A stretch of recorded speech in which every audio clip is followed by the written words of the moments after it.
You're listening to Mistreated. I'm Nam Kiwanuka. Welcome to a special live recording of the podcast with a studio audience. In the last few years, menopause has become a big business, and the global market for it is worth billions of dollars. Yet, the people who need care during this transition are still struggling to get the help they need. Over the next hour, we'll be talking about that and more with special guests. I'd like to introduce our panelists. Farah, could you get us started, please? Hi, my name is Farah Khan, and I am a social worker, and I work in working with students around consent, but I'm also a cancer survivor who has had menopause now for 3 years. And Dr. Cohen? Hi, I'm Michelle Cohen. I'm a family doctor in Brighton, Ontario. It's a small town in southeastern Ontario, and I have a comprehensive family practice, but then I also do some work in women's health. And Dr. Christakis? Hi, I'm Marie Christakis, and I'm a menopause and mature women's health expert at Mount Sinai Hospital. It's great to be here. Thank you all for making the time to speak with us. It's not lost on me how big a deal tonight is. I don't remember ever seeing a conversation like the one we will be having tonight on any other Canadian broadcaster. Women's health is having a moment. In one word or two, how would you describe the moment we're in, and what makes you excited or concerned about this moment? Farah, I'll start with you. Funding is something I think about every night, and scarcity. And Dr. Cohen? I guess information, good information, misinformation, making sure people are well informed about their bodies and can make appropriate choices and not get sucked into opportunities, to be scammed or have people profit off of their needs. And Dr. Christakis? Along the same line, I would say individualization of care. I think it's really important to remember that there's no one size fits all, especially in menopause. And so this idea of selling a special concoction is, I think, especially concerning. Misinformation about women's health is rampant on social media. In October 2025, the Society of Obstetricians and Gynecologists of Canada said it was, quote, calling out health misinformation and disinformation as a form of violence against women. Dr. Cohen and Dr. Christakis, can you help us understand a bit more about the misinformation we're seeing online about women's health, and also give us an example? Dr. Cohen?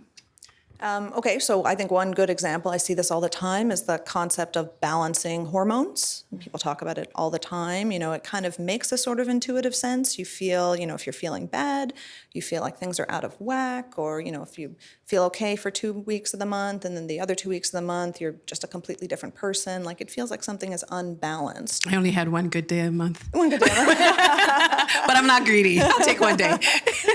So, and a lot of people will say that too when they come into my office, like, I feel like something is wrong, something is off balance, something is off kilter, like, help me figure it out, or, what's going on with my hormones in particular. And so there's tons of messaging about, unbalanced hormones, or take this supplement and it will balance your hormones. And it feels like a very compelling sort of truth. And like, we do have biological concepts of homeostasis, which is a sort of balance that the body wants to stay in, but there's not really any meaningful scientific concept of balancing hormones. It doesn't really make sense. So if you find yourself, scrolling, an influencer's videos, or looking at like a website for, say, like a private clinic or something like that, and they're talking about balancing hormones, this is usually a big red flag for me, because that is a concept that makes intuitive sense but is not actually a scientific concept, but it kind of feels scientific. So, things in the pseudoscientific realm always have a bigger pull on us and a bigger opportunity for profiteering. And Dr. Christakis? I think along those lines, I often say this to patients, that I feel within women's health, there's so much self-blame. If only you exercised differently or you ate differently, you would be more fertile, or your bleeding would be different, or your menopause experience would be different. Why do you think that is? Why do you think there's that self-blame? I think partly it's something we're likely trained into as women, but also I think there is this idea that natural is better, which is not always false, but this idea of something that is more natural being a better alternative to seeking medical care. I will say that one of the biggest issues that I encounter is this concept around diagnosing menopause. I think a lot of industry has now come out with measuring hormones and trying to follow this roller coaster that women often take with their hormones and making it simple because that would make it easier. But the truth around menopause and symptom management comes down to listening and not with lab work. But that's hard to do. It's time intensive for physicians and other medical practitioners to spend time listening, understanding their complete profile of symptoms, and then coming up with a management plan together. But again, I think all of this comes down to individualization of care. We talked a little bit about misinformation. Can you give us some examples about what you're seeing on social media? Meno trackers, and so there's like at-home kits that you get that do either saliva or urine testing, and then they give you, it's like the biometric tracking is really popular, right? And we've been seeing more and more biometric trackers. Everyone's got a Fitbit, everyone's, tracking their heart rate, tracking all kinds of different things. So this is a way of kind of is a biometric tracking culture. But so yeah, you get this kit, you get readouts on, for a few days in a row of your hormone levels, either just estrogen and progesterone, or sometimes also FSH and LH. So you might get 4 hormone, maybe testosterone as well. Not really validated or reliable information. So you're supposed to kind of give you information, because that is often the one thing that we are lacking. We don't have the information. What's going on with my body? Is this normal to be feeling now? Am I going through perimenopause? Do I need to see the doctor? Is something else going on? What I find really interesting about these ads is they almost always will have something about, they'll say something like, gives you information to take to your doctor, to advocate for yourself to your doctor, which I find really interesting. There's a lot of this wellness, pseudoscientific kind of scam stuff will have this, especially when it's targeted at women, will have this component of, this is a way for you to advocate for yourself. Because when you see the doctor, or historically and currently, oftentimes when you see the doctor, you're not being listened to. There's a feeling of, I'm presenting my symptoms, I'm asking questions, I'm being told like, there, dear, everything's fine, you're okay, you're too young for this, or you're too old, or you're whatever, you need to get more exercise, you need to take an antidepressant, lose 5 pounds. Whatever, lose 5, yeah, exactly. You need to lose 5 pounds, stuff like that.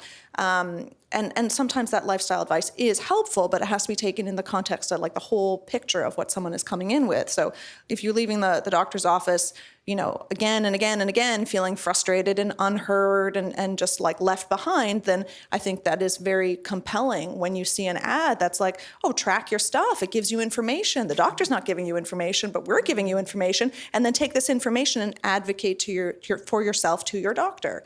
Because otherwise you're kind of just at the doctor's mercy. The doctor's ordering blood work. The doctor's interpreting blood work. It's just a string of numbers, but the doctor's making sense of it all and kind of just telling you in this paternalistic way. Even though we've moved away from a lot of paternalism in medicine, it's still very much there, and it's still in the attitudes and fears that women have when they're going into the doctor's office. And then so these wellness profiteers are taking advantage of that. Yeah, and they're taking advantage of, oftentimes I feel like, the anti-science movement that we're in this time. And, we have to challenge that as well. At the same time, I'm like, yes, know how to advocate for yourself with a doctor, know your own health. I want people to trust science. Yes. And I think a big piece of that is this idea that there is a difference between something that is bioidentical or a natural hormone, that there's a difference between that and the hormone therapy that your physician would prescribe in the office, when truthfully, these are the same compounds. They're 17-beta estradiol, often coming from the same refinery, and micronized progesterone, and they're just being custom compounded in a way that removes a lot of the regulation and safety with these hormone therapies and is being sold at a higher price. And that type of medicine really worries me, because I think that it preys on vulnerable women who cannot get the care that they need in their primary care offices. And they're being sold something that sometimes can cost thousands of dollars a month. And it's really not dissimilar from what they could be getting that would be covered by their work insurance, possibly. I think sometimes when people can't access a real person, social media is, you go to Dr. Google. I've been guilty of doing that a few times. Farah, we've heard from a number of guests on the podcast who've become distrustful of doctors, or you kind of become weary because their concerns are dismissed. But on social media, it's a place where you can find the answers and the support that you need. In your health journey, what role has social media played for you? So I had breast cancer and cervical cancer, small cell. And when I went to figure out around breast cancer pieces, the doctors could get back to me in time, but I was like looking at my chart and I was like, I think I have breast cancer, like the scans that they did. So I'll never do this again, I promise. But I went onto ChatGPT and I put in what I saw, and it came out like, you have cancer, like in that like kind of horrible, creepy way. And I remember talking to the doctor afterwards. I had a normal appointment and I said, I think it says in my scans that I have cancer, breast cancer. And they're like, oh, no, you don't. And then she looked and she was like, oh, yeah, you do. And that was the experience of learning that. So I think many people in my life use social media, they use AI to diagnose themselves, to understand. I think it's not because people don't trust doctors. I do trust doctors, and as someone who goes to doctors, but oftentimes as a racialized woman, as a queer woman, I don't get the care that I need. Doctors also don't have the time. We are in not only a doctor's shortage, but at a time where public health care is under attack. And so when doctors are not given the resources that they need to do the work they need to do, then people that are on the margins like myself will fall through the cracks. We're not seen. It's very easy to vilify social media, but it is also a place where a lot of people find community. Did you find community on social media when you were going through those challenges? Yeah. Yes, absolutely. There was finally someone who understood what I meant when I was on fire. I wasn't told that I was going to go through menopause after going through brachytherapy, which is a form of internal radiation. So while I was getting cervical cancer treatment, I just woke up and all of a sudden it was surgical menopause, but no one had talked about it with me.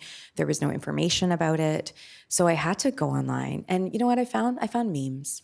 I found memes about people on fire. And I was like, oh, someone understands that I'm like engulfed in flames in this moment. I also found young women, and I'm not that young, but young enough that when you look at menopause, it's talked about as something that mature women go through and only a certain age group. But, I'm in my early 40s and I was full on. There was no perimenopause.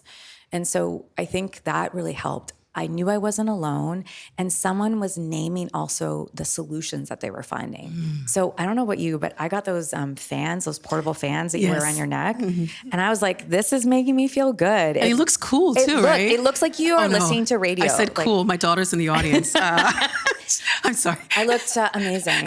But yeah, I love it. I felt like it, it's an aid that felt good for me. Right. But then there was also the normalization of how to talk to doctors. So going on social media, for some of us, we don't know how to document with our doctor. We don't know how to speak back when we're treated poorly.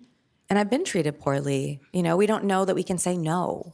So I think it's also demystifying how you can have agency with your medical provider. You mentioned surgical menopause. We are going to come back to that in a little bit. But Dr. Christakis, I want to stay on this, the family doctor shortage crisis in this province. And the guests who've been on the podcast, when they see a doctor, sometimes their symptoms or concerns are dismissed. And social media is the place that they find the answers in the community. Are you worried about the distrust of the medical community that this can cause? I think that social media can be a really positive force. And I will say that I have seen a lot more conversation around menopause since I started in practice. And I am very happy to see that conversation. I think that social media can really empower women to understand more about menopause, the full symptom profile, to see themselves in others, and to remove the taboo, because I will say that 8 years ago, menopause was often talked about as almost a disease process, or at other times as a butt of a joke. And I think that we have had a big remodel in our thinking. But what's really useful is when women, like you said, have this empowerment where they understand more about their bodies, their symptom tracking. They are trying to identify what is really interfering with my quality of life, what's interfering with my ability to work or my relationships or my ability to look after myself. And then when I go to speak to my primary care provider, I'm able to frame it in a way, to speak in a language they understand. It's empowering in its way. I think and I definitely see a difference in the types of conversations I have with women now. We're not starting from scratch. There is some baseline understanding about hormones and supplementation, and I think that's all really positive. And I think that it's going to push primary care to have those conversations because women are so, they're ready for it. And this generation is not going to accept a sideline. I love it. I love to see it. Dr. Cohen, I saw you nodding. Yeah, absolutely. I agree. You know, people will come in and say, "Oh, I'm sorry, I looked at Dr. Google. I know you don't want me to do that." You know, and I don't actually have that big a problem with that. Like, I want people to be searching for answers. I don't want people to just rely on me in the little 15-minute appointment that we have to give them all the information, because that's not possible for me to do that. So I do want people to be looking things up. I want people to come in with a sense of empowerment and a sense of understanding how their body works, because then it makes my job easier too, and it makes so much of it is just about communication. So if they've done some of that groundwork to begin with, or they have a bunch of questions, and some questions, like a silly question, if it's a question about your body and it's something that you read, it's not a silly question, it's a useful question, and hopefully I can provide a useful answer. So I think that I'm okay with that to a point. Obviously we don't want people to be falling into these rabbit holes of terrible misinformation. There's so much out there that can be really harmful, but I think if we can find a way to promote, helpful communication, helpful, good, useful information, scientifically based information, and then, bridging that gap of allowing especially people in small communities. I'm in a small community, so I think about that all the time. How are people with rare diseases, in a small community, what are they doing? Where are they finding connection? Or people with symptoms that are maybe kind of embarrassing for them to talk about with their friends and family, where are they finding that support? So being able to find that support online, I think, is really, really powerful. And if you're going through perimenopause, we meet online at 3 a.m. most nights. Most nights. It's a little embarrassing to admit this, but I didn't really know very much about my body until I got pregnant. And I was like, oh, the uterus, what is the uterus? And I only learned about perimenopause 2 years ago, right after my surgery. I was like, oh, hi, friend. But when you were all growing up, did anyone here have a sense of what menopause was or what to expect? Dr. Cohen, do you want to start us off? No, I would say no. No idea. No idea. I mean, probably the time I started to really think about it was when the Women's Health Initiative study came out, was the year before I went to med school. So that was the year I was applying. That was 2002? 2002, and I started in 2003, so it was the year I was applying.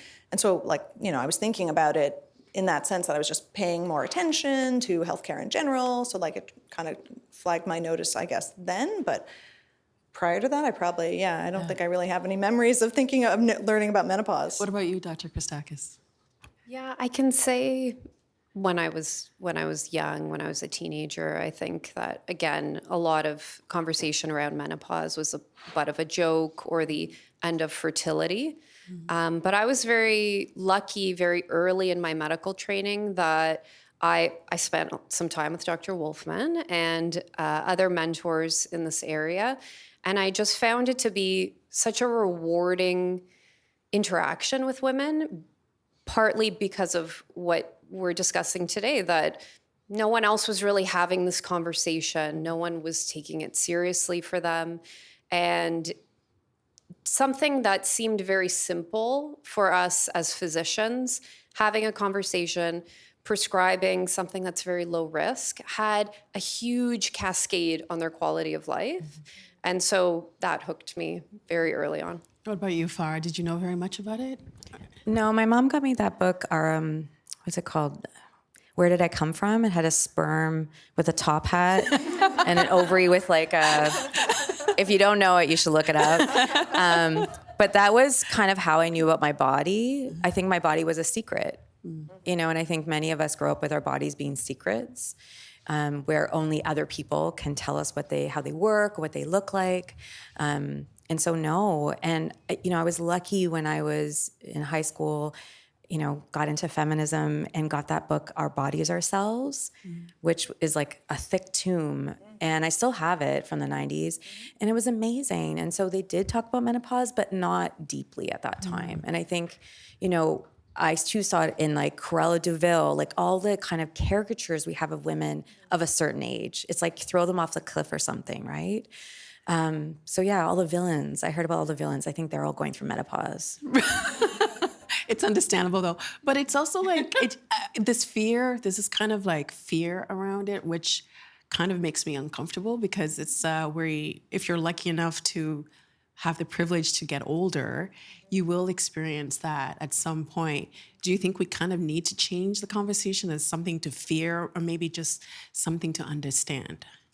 Yeah, absolutely. I think like historically, the idea of menopause was it was kind of just the end for you as a woman. Like your only purpose in life is to create children and raise children. So once that's done, you're done. And there's like very openly, derogatory, misogynistic language in medical writing not that long ago saying, women are like dead in the eyes and they have no purpose and they just like their brains are falling apart and like just really, I think one of the cow-eyed expression of a woman in menopause who, just once your ovaries stop producing estrogen, like you're just done, you're done.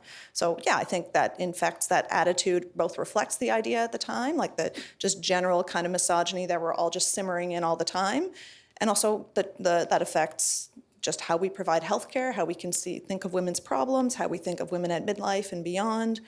Yeah, I think it just generally kind of is a reflection of the way we value or what we value in women. And once you are no longer deemed, sexually attractive or able to produce children, like that's it, you're done. I think also at work, a lot of women felt that this was something very shameful, that it was an admission of aging or weakness, because we know that a lot of symptoms of menopause impact sleep, which can impact how sharp you feel the next day. And a lot of studies have shown that women feel less confidence in their ability, perhaps not actually a difference in their productivity or their ability to do their job, but a difference in how confident they felt that they could do it.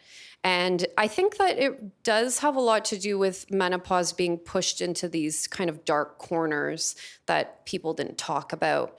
And now they are being brought into the light and saying, we can make very reasonable accommodations for women at work so that they feel comfortable. And they should be able to have this conversation with their physician or other providers so that they feel that they can continue to be productive members of our society.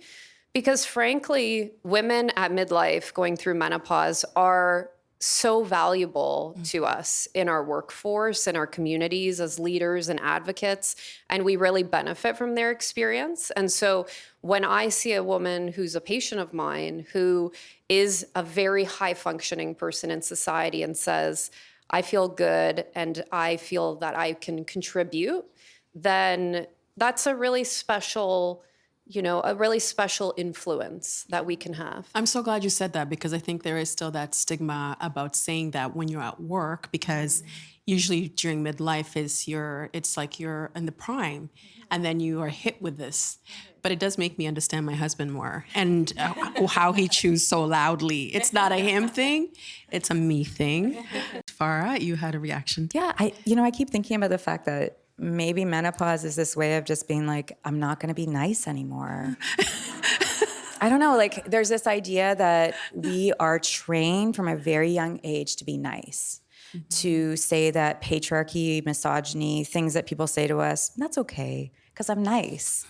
And I'm nice when someone hurts me, or I'm nice, I'm smiling. So maybe menopause is like, I don't have the capacity to be nice anymore. And it doesn't mean like I'm a mean, evil person, but maybe I'm just more honest. So I don't know. I think we're so fearful of women having feelings and emotions. And probably a lot of that is that the hardship that so many of us carry, the systemic harm that is happening in the world right now. Mm-hmm. If we really got angry, like I'd rip up the streets, So I think about the fact that part of menopause too is owning the fact that I have these big feelings. There's nothing to be ashamed of. And growing up, a lot of times, so many of us, especially someone like myself, like we're told to be quiet. And menopause told me to take up space. Physically take up space, like your body changes in terms of weight gain, your body changes in terms of movement of body, but also my voice. And there's nothing wrong with that. Yeah, I was going to say that a lot of patients talk about irritability and this idea of having a short fuse or just not putting up with things the way they used to. And sometimes we get into conversations where they say, I was just saying it like it is at work or with my family. And I said, well, maybe that deserved that reaction. Maybe this isn't you being irritable. Maybe this is you standing up for yourself. And but I do think that there is a lot of this idea that women should not be taking up space, should not be taking up this conversation at this age. Let's talk about what perimenopause and menopause are, because another thing you see on social media is those two words are kind of used interchangeably. So what is perimenopause and what is menopause? So perimenopause is the stage that essentially goes all the way up until the last menstrual period. It starts when women typically start to develop early symptoms like hot flashes, night sweats, mood, sleep disturbance. And a lot of those symptoms, and even the peak of those symptoms, can sometimes occur before the loss of regular periods. And so I think historically, a lot of women, when they were being asked about menopause, they would list all of these symptoms and say, but I'm still getting regular periods. And so they would say, well, then that's not menopause. But we know more, we can do better. Mm-hmm. And so typically what happens is that the last week or so before a woman's period is when a lot of those symptoms peak. And often periods can then become more erratic. So they're not coming every month, and maybe they're becoming lighter, ideally. And then ultimately, periods stop, and after that is what we call postmenopause. And later on, symptoms often change because initially, these symptoms of hot flashes, night sweats, mood, sleep disturbance, these very dramatic symptoms are a result of fluctuations in hormones.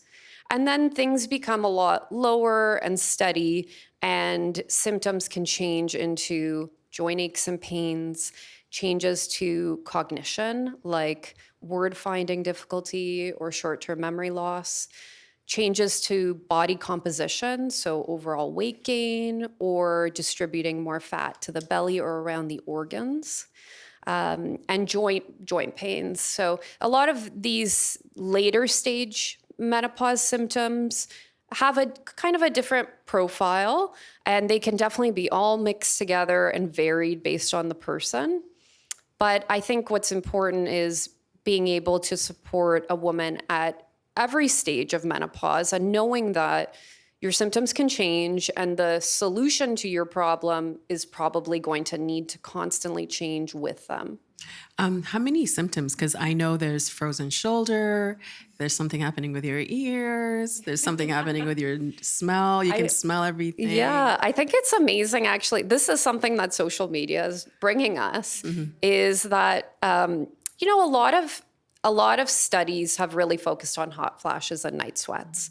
And in the US, if you want to have something approved for treating menopause, a lot of the data has to be around frequency and severity of hot flashes and night sweats, but there's so much more to menopause. And I think we're starting to uncover it as women feel less of this taboo about talking about their itchy ear or their changes in body odor or their smell sensitivity. And so even I am learning more in clinic from my patients about things that they've noticed. And then I pass them on to other patients like, oh yeah, someone this morning told me that she had itching and, just on her legs and arms, and that got better. So let's see what happens with you. And so I wish we had research and a lot of these things to back it up. But this is the beginning, I think. I see you nodding, Dr. Cohen. Yeah, I mean, I think in this way, it's sort of like social media is the start of the research, like it's not the way we traditionally do research, but it's a kind of like popular form of research, like popular in the sense of the population kind of providing information. So that is something I like, that kind of democratic aspect of social media where just like people are telling us things rather than the sort of top down, well, the doctors have decided, they've done the science, they know the rules, this is how your body works, you buy the book and it tells you what's happening and everything else is some other problem. I had frozen shoulder for a year and it was just like, you just slept wrong. I was like, and so when I was trying to shave my arm, okay, TMI. Many women have pre-existing conditions like autoimmune diseases or cancers, and their experience of the menopause transition is very different. You mentioned surgical menopause, so I wanted to get Dr. Christakis to explain to us what is surgical menopause and what types of treatment are available if somebody goes through surgical menopause. So typically when we speak about surgical menopause in research, it refers to women who've had their ovaries removed because the ovaries are what are making hormones. But sometimes we also get kind of muddied because some women just have their uterus removed. And they still have ovaries that are making hormones and they are still often having cycles, but without bleeding. But that kind of removes some of our insight into their actual age of menopause. But with surgical menopause, when ovaries are removed, that often is a different population now. Historically, a lot of women would just have their ovaries removed with their uterus. Well, if you're having surgery anyways, you may as well take those out, which has huge repercussions. And we as a medical community have, I think, already really pushed the agenda forward on that not happening. We know that up until about 8 years post-menopause, there is benefit from a cardiovascular standpoint with having your ovaries in your body. But often now, the women who have their ovaries removed are doing that because they have an estrogen-dependent cancer somewhere in their body. And removing the ovaries means decreasing the chance that that cancer will come back. So they can't go on menopause hormone therapy. Right. And so I think that it's a different group of women who need a special type of support. And that, I think, is what brings me back to this individualization of care, because with social media, I think that you can end up accessing messages that really don't pertain to you and your medical history and your special group that you're in. But in other ways, it allows women who are in these special subgroups to connect with each other. And I hope that we're going to see more of that for more women who have had surgical menopause because of that, they cannot have hormone therapy. And what does that mean for them? And what other therapies are there? Because there are a lot of non-hormonal therapies that can be used. But is my physician going to be the one who can really chat with me about that? Where am I going to get that information from? Is it a reliable source? These are the questions that I think are left unanswered now. Farah, you mentioned you went through surgical menopause. You had 2 types of cancer in your early 40s, and you were going through a phase of your life where you had a toddler and you were hoping to have another baby. And then you go through surgical menopause. What were your symptoms like? I literally woke up from my brachytherapy, and I was in a full hot flash. And I remember turning to I had more than one radiologist, and I was like, so like, is my period, like, how's this going to affect my period? And she said, Farah, your ovaries are dead. Like, they're not coming back. And she didn't say it, well, kind of, yeah. And she said it very matter of factly. And I also had my ovaries out about a year and a half later. So there's so many ways to talk about menopause, but it wasn't talked about. So I had these really intense hot flashes. I couldn't get HRT. And at that time, even like, what was that, 2023, there wasn't a lot of conversation yet about people. They were very careful. There's like, you cannot take, hormones because that will affect your ability. It might affect your ability to get more cancer in your breasts because I have estrogen positive. So there's a lot of pressure, and I had to wait. I asked, there was a point where I was just not functioning well. I was in chemo, brain function, anger, all the things. And, people were like, oh, well, that's just the cancer. Well, no, it was menopause. And I had to wait over a year to get access to care because everybody kept saying I had to go to a specialist.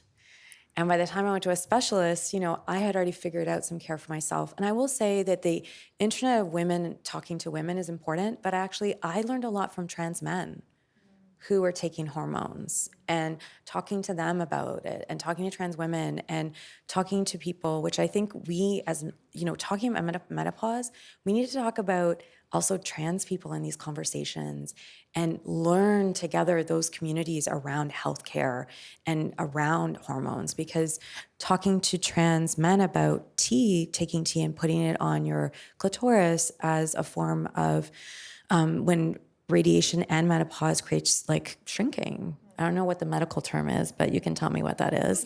But nobody told me that. Like one day you're just like, where did that go? And it's really important. And a lot of medical conversations about menopause, we talk about, being a functional member of society. Yes, sure. But also pleasure needs to be part of it. And no one told me how impacted menopause would be on my pleasure. And we talk a lot about the internal parts, like the vagina, but we don't talk about where pleasure comes from for a lot of women. So I think for me, understanding my symptoms, but normalizing them was a lot of trial and error and reading. And when I found out that I could finally take ovule, please say it for me. Yeah. That's my menopause brain right there. That I could put them, and they could have some estrogen in them, and it was okay. And I was willing to take that risk. That helped so much. You said you used the word pressure. So you felt pressure to not take hormone therapy? Yeah, well, because I was kept being told that it would be not good for my cancer. Did anyone tell you that there were other treatment options for you? Or were you just expected to just go through it? No, a doctor literally, I don't want to do it to you because we haven't met yet that much, but I literally squeezed my leg because I said what am I supposed to do? Because it was so dry. Does anybody remember a chub rub when you're walking and your legs? In the summertime, it's the worst, yeah. Think of that as your body, like your vagina. It was just so dry and, hi mom, and so dry. And I remember the doctor saying to me, well, yeah, just best of luck. They gave me some cream that I would have to buy over the counter, which this is the thing is that it's so expensive to be in menopause. Mm-hmm. It is so expensive. And I'm so angry about that we don't have pharmacare yet in Canada that really touches this, that talks about it, and not just about hormones. I'm talking about the cream that I have to use, the ovules I have to use, the compound I now use. We have made it so expensive. And so then, yeah, you do feel pressure too to not say anything, as if, somehow you're asking too much. And, I think as women, we're always told we're too much. Mm-hmm. So in this moment in time, you're like, am I alone? Am I the only one? And pleasure, I think, was a part of that, but so was health. I think BC is introducing a program for yes. universal pharmacare for menopause. But can you explain the medicine you were using?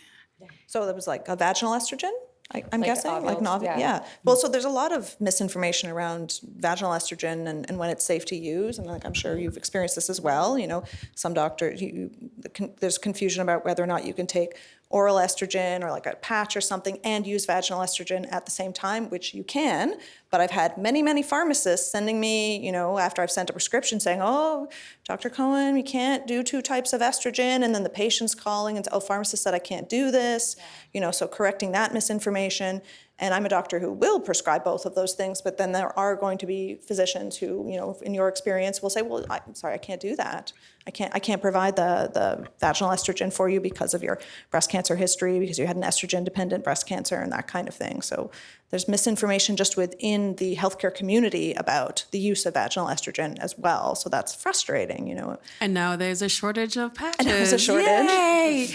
But before we move on, I just wanted to follow up with you, Dr. Kostakis, because I think something that is kind of like universal with menopause, it's just hot flash. It makes it kind of sound kind of cute, kind of mysterious. But like, what is happening to our bodies when we are going through menopause? Because it's impacting everything. Yeah. Generally, what's happening is that your brain is going into overdrive, trying to get the ovaries to respond. And they're not able to mount that same response, but then sometimes they are, and sometimes they're not, and sometimes they are. And so it's that roller coaster of estrogen production that impacts the way that your brain is regulating temperature. It can cause irritability or sometimes just feelings of panic or dread. And all of those are grouped under what we call vasomotor symptoms, but they can be experienced differently. And I've had patients in clinic where they'll say, "Oh, well, I don't have hot flashes, but I do wake up in the middle of the night feeling very panicked, and I don't know why I'm awake, and I don't know how to get to sleep." And I say, but that is your manifestation of that is your hot flash, essentially. But I do want to speak on this point around medications, because I think that there's so much wrapped up in menopause and gender inequity, but also that women who are marginalized really are not able to access care the way that women of higher socioeconomic status can. And we see it even in policy. So these, hormone therapies that we're talking about, where you can take it as a patch or a gel or a tablet, for some women who are at higher risk of a stroke, it's best for them to get estrogen through the skin. But for government drug plans, they don't cover estrogen through the skin. So we have women who are at the highest risk with the least income, who are getting a form of medication that's not ideal for them, but that's all that's covered. And so we really do need to push this into the light, this idea about how expensive undergoing menopause and trying to treat your symptoms is, because it affects women at all levels. And I should also mention that, Dr. Cohen, you mentioned that you are in a smaller town. The wait list for the menopause clinic here in Toronto, I think, is like 24 months or something, But what needs to be done to ensure that no matter where you live, because I imagine in a smaller town, care is probably less accessible. When you said menopause clinic, I was like, that must be nice. That sounds nice. Well, we're all on the wait list. We've got, yeah. I mean, we've got, what I've got is local gynecologists, and they work long hours, and they're on call, and they work constantly, and yet it's still, and they're covering menopause within their general practice as well, general gynecology practice. And yeah, it's like 2-year wait, at least, and then if you want to go see, if you need subspecialist care, someone who is a gynecologist, urologist, specialized in that way, or someone who's a specialized menopause practice, then you're going to Kingston or Toronto, and that's going to take even longer. So yeah, 2, 3, 4-year waits, not at all uncommon. What needs to be done? What needs to be done? I mean, I think Yeah, exactly. Let me tell you. Where do I start? I mean, yeah, absolutely. We need more resources in women's healthcare. Like, bottom line, there are not enough gynecologists. There are not enough family doctors or family doctors running comprehensive family practices. There are not enough people working in women's health. And then, absolutely, there's an issue with these medication costs. You know, it's ridiculous that we don't have a pharmacare system, that we don't have universal pharmacare across the country. It's unbelievable how long it's taken, how long we as a country have been talking about that and just continuing to just talk and talk and talk and talk when it's obviously the thing that we need and obviously going to have a big impact on women's health. And not just from the menopause perspective too. Like, if you think about, like, as you know, first if you are someone who is possible to, that in your life that you can become pregnant, then you're spending decades, you know, paying for contraception. And then you get into menopause, and now you're paying for, you know, who knows how much of those costs to make yourself feel comfortable, to be able to go to work comfortably, you know, take care of your family. Women in midlife are often dealing with a lot of things. You're not just taking care of small kids and dealing with, you know, your workplace issues. You may also be caring for elderly parents. Sandwich generation, right? Sandwich generation stuff. Yeah, absolutely. So Can we just say too that we have to incentivize people to be gynecologists. You know, when I had my ovaries taken out, the doctor explained to me that people, like women that do those surgeries, are paid less, given less OR time. Doctors that do that surgery. Like, we have to actually value gynecology in this country. Because we make up 51% of the population, Yes. right? yeah, I mean, yeah, absolutely. Like, women's healthcare is undervalued, and the gender pay gap in medicine is just a reflection of that, for sure. The menopause experience is not a one-size-fits-all, and some communities experience it differently. We spoke to Professor Natasha Raja about this. Let's take a listen. Why is it important to recognize that menopause impacts different populations differently? Because the treatments that you offer are different, and also the lifestyle approaches might differ for these different communities. All females around the world who have ovaries experience menopause, and we need to understand the experiences within the context of these cultures, because we don't know how much is related to physiology and actual, you know, cultural differences in physiology, cultural differences in communication style, cultural differences in the language that is used. You know, certain cultures might not even have the words for hot flashes, right? And so they may not use that term, but it's because, and so we might not think they have hot flashes, but they might. They just might use a different term. So we really need to understand how menopause is experienced across the world, and also what the average age of menopause is across the world. Because another thing that you hear a lot of is how, you know, the age of menopause matters, and a younger age of menopause might be a risk factor for poorer health outcomes as we age.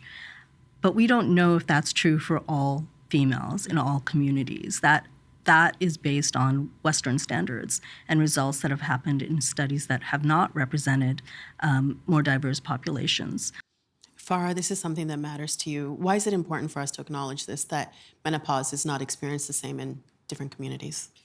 Because our health is shaped by race, gender, class. You know, we know that Black women and Indigenous women especially experience a lot of institutional racism when they access healthcare, oftentimes being told that it's in their heads, that they're being difficult. I think as a racialized woman, as a South Asian woman, we see that with our communities as well. And so when we go into a healthcare center, we don't know if we're going to get the care we deserve. And you know, that time and time again, being told that will make you very fearful of asking anything else. And also make you feel like you can't, because you might not be able to with a doctor that doesn't understand that. The way that menopause is being shown right now, it reminds me of breast cancer. For a long time, it's seen as something that happens to white women, because the conversation is very much the imagery, the conversations, who's accessing and able to access services are mostly white women. So we need to change how people can access the services. So having GPs being aware of it and having the knowledge will help more women get that access. Also having the social determinants of health in the conversation, that we don't leave it to the side. It's central, that intersectionality, that we understand that people are going to be affected differently, and addressing racism in healthcare is the last thing I would say. Dr. Kostakis, why is that important, like when it's not the same for everybody? Yeah. So generally, women will go, or any individual with ovaries will go through menopause between 46 and 54. That's the biggest group. About 10% will go through menopause between 41 and 45, and that's considered early. And then at 41 and younger is premature ovarian insufficiency, and that's only 1% of the population. But perimenopause can emerge 10 years before the last menstrual period. So we're thinking on average about age 41. And so women should be thinking about this aspect of their health and, like you said, also their sexual well-being around that time. And there's more and more advocacy that a lot of the research I do is around cardiovascular risk, that women should be having a more detailed assessment starting at age 40, that we should be pulling all of these things together. Menopause symptoms, cardiovascular risk factors, all of these things are a part of one picture that make up this person's future, their longevity, their mobility, their, social connectivity. Thank you all for sharing and being so generous with your answers. We always give people the opportunity to add any final thoughts. Is there anything else that you'd like to add, Farah? Just protect public health care. We are in a crisis of public health care right now, and every time that money is taken away from it, it takes away from menopause care, it takes away from reproductive health and sexual rights, and we need to protect that at all costs. Dr. Cohen? So just to add to that, I would say, yes, protect public health care and also be cautious and skeptical around private clinics. We're seeing a big boom in private menopause clinics, and obviously they're filling a gap. And sometimes that is appropriate, or the gap needs to be filled. But at the same time, it's a huge opportunity for wellness grift. So be cautious, be skeptical. Ultimately, like for me, the big red flag is like language like balancing hormones, like I said before. But then for me, the big red flag is, does it end in the supplement shop? How much are you being directed to buy supplements or to buy proprietary creams or something that you can only get from one person, one clinic? How much are you being sold basically your answers in a bottle and being told to come back and keep buying the same expensive bottle of probably not very much, It also creates a bigger gap for inequity, because if you can't afford those clinics, then you can't get the care that you need. Dr. Christakis? And I totally agree. I think that this is a really pervasive thought for us that work in public health care and menopause, is that we worry about all of these resources being pushed into private industry where a small group of the population can access those resources, but it doesn't do anything to help other groups in our society, including people who are trans or marginalized or racialized, and it really deprives us of building a system that we can feel proud that serves everyone. Thank you so much for your time. A round of applause, please. Thank you all so much, and thank you for being a great audience. This was Mistreated. Thank you to everyone who joined us today in studio, our special panel guests. We appreciate the work of our TVO studio family and volunteers and Mount Sinai.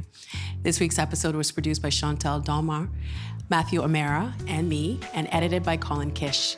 Production support from Jonathan Hallowell and TVO's Digital Media Services team.